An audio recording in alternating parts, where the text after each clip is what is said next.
कैसे कैसे सिमिलर आते हैं समझते हैं। देखो जैसे कि मैं आपको एक सीक्वेंस दे रहा हूँ, जैसे हाइड्रोजन के बाद लिथियम, लिथियम के बाद बेरिलियम, बेरिलियम के बाद boron, carbon, nitrogen, oxygen, fluorine, फिर सोडियम, ऐसे आता है। ने कुछ एलिमेंट्स को ऐसे अरेंज किया। देखो इसके टाइम पे नोबल गैसेस डिस्कवर नहीं थी, न्यूलैंड एंड डॉबनेयर के टाइम तक नोबल गैसेस डिस्कवर नहीं थी यहाँ तक।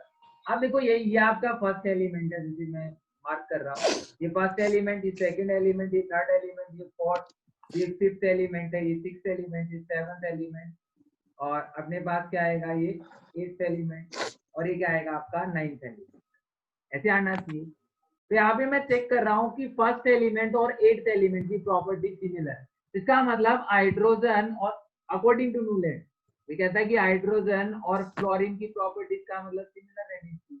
इसका मतलब लिथियम और सोडियम की प्रॉपर्टीज क्या रहनी चाहिए, सिमिलर रहनी चाहिए। ऐसा होता है अकॉर्डिंग टू न्यूलैंड। वो कहता है कि first element, every first element and eighth element having similar property according to Newland law of octave. First element और एट्थ एलिमेंट की प्रॉपर्टी सिमिलर रहती है। क्लियर है? लाइक ये म्यूजिकल नोट, अच्छा आप लोग पढ़ते थे क्या, सा रे गा मा पा नी दा सा, सुना है? तो मैं क्या करता था, देखो आप लोग म्यूजिक में पढ़ते थे म्यूजिकल नोट जो आप लगाते हो, तो आप सा से शुरू करते हो और सा पे ही खत्म करते हो। जैसे सा रे गा मा पा नी दा सा पे शुरू किया और सा से ही खत्म हो गया। जो भी बीच में आपकी सीक्वेंस आती है टोटल, तो आप सा से शुरू करते हो और सा पे ही खत्म करते हो, मतलब सिमिलरिटी आ रहा है। ये कहते हैं जैसे म्यूजिकल नोट में सिमिलरिटी आती है वैसे ही एलिमेंट में सिमिलरिटी आती है प्रॉपर्टीज की आफ्टर एट्थ एलिमेंट के इंटरवल के। उसने कहा कि जो फर्स्ट एलिमेंट होगा, जो आपका एट्थ एलिमेंट होगा, वो सिमिलर प्रॉपर्टीज शो करेंगे। इसके अकॉर्डिंग, जैसे ये फर्स्ट है तो ये आपका एट को आना इसके अकॉर्डिंग तो इनकी प्रॉपर्टीज मतलब बेसिकली मैं कह सकता हूँ ये शो सिमिलर प्रॉपर्टी, क्या शो करते हैं सिमिलर प्रॉपर्टी। क्लियर है? अकॉर्डिंग टू न्यूलैंड, और यहाँ से दे दिया गया न्यूलैंड लॉ ऑफ ऑक्टेव। बस इतना ही एक्सप्लेन किया। क्लियर है सर? अभी बोलो। सर आपने पहले तो ऐसे बताया था सर, इसने ऑक्टेन लिए थे, ऑक्टेन का मतलब 8 एलिमेंट बताया था सर आपने। हाँ यहाँ पे आपने नहीं, ये मैं कह रहा लिथियम हूँ बेरिलियम, ऑक्टेन नहीं ऑक्टेव। बेसिकली ऑक्ट ऑक्टेव का देखो ऑक्ट का मतलब कहीं भी लिखा मिल जाए, ऑक्ट का मतलब होता है 8। जैसे हम लोग लिखते हैं, जैसे ऐसे लिखते हैं मोनो, जैसे हम लोग लिखते हैं डाई, हम लोग लिखते हैं ट्राई, हम लोग लिखते हैं टेट्रा, हम लोग लिखते हैं क्या पेंटा, हम लोग लिखते हैं एक्सा, ऐसे टर्म आती है। हम लोग लिखते हैं एप्ट, हम लोग लिखते हैं ऑक्ट, हम लोग लिखते हैं नॉन, और हम लोग लिखते हैं डेक। तो इनका मतलब क्या होता है? इसका मतलब होता है 1, इसका मतलब होता है 2, इसका मतलब होता है 3, इसका मतलब होता है 4, इसका मतलब होता है 5, इसका मतलब होता है 6, इसका मतलब होता है 7, इसका मतलब होता है 8, इसका मतलब होता है 9, और इसका मतलब होता है 10। अब देखो मैंने वहां पे ट्राइड यूज किया था, ट्राइड मतलब 3। यहाँ पे मैं यूज कर रहा हूँ ऑक्ट, ऑक्ट मतलब 8। इसका मतलब क्या है कि फर्स्ट और एट्थ एलिमेंट, मतलब सर आपने ये तो समझ में आ गया सर। ये आपने हाइड्रोजन, हीलियम, लिथियम, बेरिलियम, ये Na तक 9 लिए सर, आपने ऊपर 8 बताए थे। अरे ये नहीं, पूछ रहे ऐसे सर। ऐसे एलिमेंट और भी आ सकती है, मैं इसलिए तो आपको कह रहा था यहाँ पे एक एलिमेंट नहीं, मतलब ऑक्ट का मतलब होता है 8 है 8। जो फर्स्ट और एट्थ एलिमेंट है उनकी प्रॉपर्टी सिमिलर। अब कोई भी फर्स्ट और एट्थ को उठाओ, उनकी प्रॉपर्टी सिमिलर आएंगी अकॉर्डिंग टू न्यूलैंड। बट इसकी भी लिमिटेशन रही। लिमिटेशन क्या थी, एक बार स्क्रीनशॉट लो फिर आगे बढ़ते हैं, जल्दी करो। लिख लिया सर कॉपी में।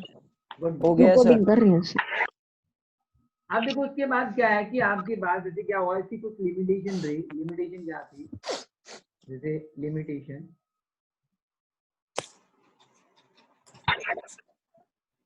जो लॉ ऑफ ऑक्टेव आप यूज करते हो या फिर न्यूलैंड लॉ ऑफ ऑक्टेव आप कह रहे हो सर, वो एटॉमिक मास, ये मैं कह सकता हूं वैलिड है,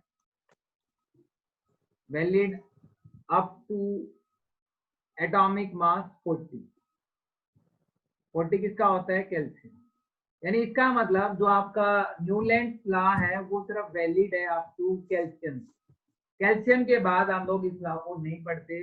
मतलब एटॉमिक मास 40 तक, या जो आप अभी मॉडर्न पीरियोडिक टेबल पढ़ोगे वहां पे आएगा एटॉमिक नंबर 20 तक आपका ये लॉ वैलिड था, उसके बाद ये फेल हो गया, आगे एक्सप्लेन नहीं कर पाया। कैसे?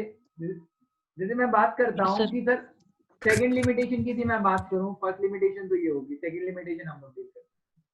सेकंड लिमिटेशन क्या ये कहता है कि कोई भी एलिमेंट मान लो आपके पास आ गया, जैसे एलिमेंट डिस्कवर हुए कौन सी नॉर्मल नॉर्मल गैसेस क्या है, जैसे helium, neon, argon, krypton, xenon, radon, ये आपकी नॉर्मल गैसेस। जैसे ही नॉर्मल गैसेस डिस्कवर हुई, जो आपका फर्स्ट और 8th एलिमेंट का सीक्वेंस था, जो फर्स्ट और 8th element similar property show कर रहे थे, आपने ऐसा लिखा, वो सिमिलर प्रॉपर्टी शो नहीं करेंगे क्योंकि बीच में नॉर्मल गैसेस। स्टार्टिंग में आपने कहा कि फर्स्ट और 8th एलिमेंट की प्रॉपर्टी सिमिलर होती है according to Newlands law of test, but जैसे ही नॉर्मल गैसेस डिस्कवर होंगी तो फर्स्ट और 8th एलिमेंट की प्रॉपर्टी सिमिलर नहीं रहेंगी। ये भी इसकी क्या थी? लिमिटेशन, इसकी Newlands law of test. Clear है? कोई प्रॉब्लम? Yes sir. हो जाएगा? Yes sir. यस आगे बढ़े। सर। उसके बाद अपने पास नेक्स्ट लो आया, अभी थर्ड लो। थर्ड अपने पास आया सर क्या? ये सेकंड लिमिटेशन दोबारा से बता दो सर।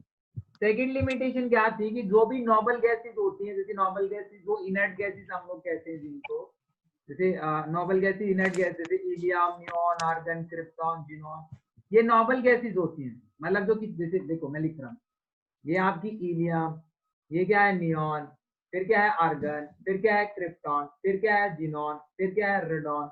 ये आपकी क्या है? Normal gases. इनको मैं बोल रहा हूँ क्या? Yes, sir. नॉर्मल। क्या बोल रहे हैं अभी इनको? Normal gas. और नॉर्मल गैस और इनको हम लोग इनर्ट गैसेस भी कहते हैं। क्या कहते हैं? Inert gas. देखो जब जिस टाइम पे डॉबर्नियर एलिमेंट को क्लासिफाई कर रहा था या फिर न्यूलैंड एलिमेंट को क्लासिफाई कर रहा था, उस टाइम पे नॉर्मल गैसेस डिस्कवर नहीं थी। मैं बेसिकली कहता हूँ कि normal gases not discover at that time. फिर बाद में क्या हुआ कि नॉर्मल गैसेस की डिस्कवरी हुई, नॉर्मल गैसेस डिस्कवर हुई, तो उसके बाद न्यूलैंड्स को अप्लाई करना शुरू किया, यानी न्यूलैंड्स को चेक करना शुरू किया, तो न्यूलैंड्स लॉ वैलिड नहीं था। न्यूलैंड ने कहा कि जो पहले एलिमेंट जो आपने लिखा था तरह की कि फर्स्ट और 8th एलिमेंट की जो प्रॉपर्टी आप लिख रहे थे, जो आपने प्रॉपर्टी चेक की थी, वो प्रॉपर्टी कैसी थी? सिमिलर, बट वो सिमिलर नहीं आई after discovery of normal gas. तो ये इसकी क्या हुई? लिमिटेशन, क्योंकि उसने तो यही कहा था पहला एलिमेंट और 8th एलिमेंट बराबर, मतलब एटॉमिक प्रॉपर्टी सिमिलर रहती है, बट ऐसा नहीं मिला। इसके बाद नॉर्मल गैस की डिस्कवरी। क्लियर है भाई Varun? Yes sir. Okay sir जो ये फर्स्ट लिमिटेशन है ये 40 तक ही क्यों वैलिड है?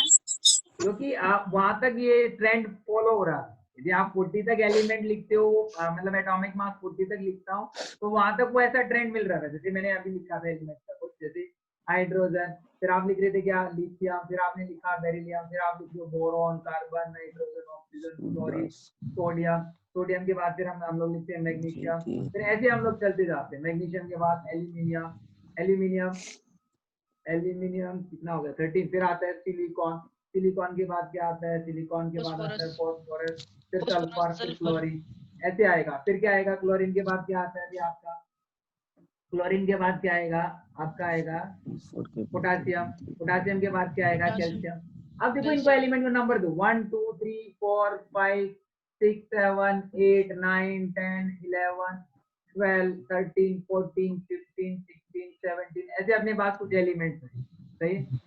अब यहाँ पे आप चेक करो, ये कहता है कि जो फर्स्ट एलिमेंट, ये फर्स्ट, इसके बाद काउंट करो second, third, fourth, fifth, six, seventh, eight, मतलब 8 पे आ रहा है क्लोरीन। तो अब हाइड्रोजन और क्लोरीन की प्रॉपर्टी सिमिलर है, यहाँ पे सिमिलर प्रॉपर्टी, बहुत सिंपल है। उसके बाद मैंने लिथियम को स्टार्ट किया 1 2 3 4 5 6 7, यानी यहाँ पे आप बात कर रहे हो, यहाँ पे जो आपकी प्रॉपर्टी आएगी ये आएगी। एक एक कम करना ना। यस। क्लोरीन बीच में आ रहा है आपका 8 पे, तो अब लिथियम और इसकी प्रॉपर्टीज क्या रहेंगी? सिमिलर रहेंगी। इसके बाद मैं बात कर रहा हूँ क्या अपने पास? बेरिलियम, बेरिलियम के बाद क्या आएगा? बेरिलियम के बाद 8th एलिमेंट क्या आ रहा है? मैग्नीशियम। तो बेरिलियम और मैग्नीशियम की प्रॉपर्टी सिमिलर रहेंगी। फिर उसके बाद मैं बात कर रहा हूँ किसकी, भाई अपने पास है बोरॉन, तो कहता है बोरॉन और एल्यूमिनियम की प्रॉपर्टी क्या रहेगी, सिमिलर रहेगी। तो आपका सेम कलर रिप्रेजेंट कर रहा है और सिमिलर प्रॉपर्टीज को रिप्रेजेंट कर रहा है। क्लियर है? उसके बाद चेक करते हैं किसको, जैसे मैंने कहा कि आपने पास है कार्बन, फिर अपने पास कार्बन, कार्बन की और सिलिकॉन, कार्बन और किसकी बात कर रहा हूँ, सिलिकॉन की प्रॉपर्टी सेम रहेगी, क्योंकि 1 2 3 4 5 6 7 मतलब 8 जो एलिमेंट आपका आएगा उसकी प्रॉपर्टी सिमिलर है according to Newton's law of Octave.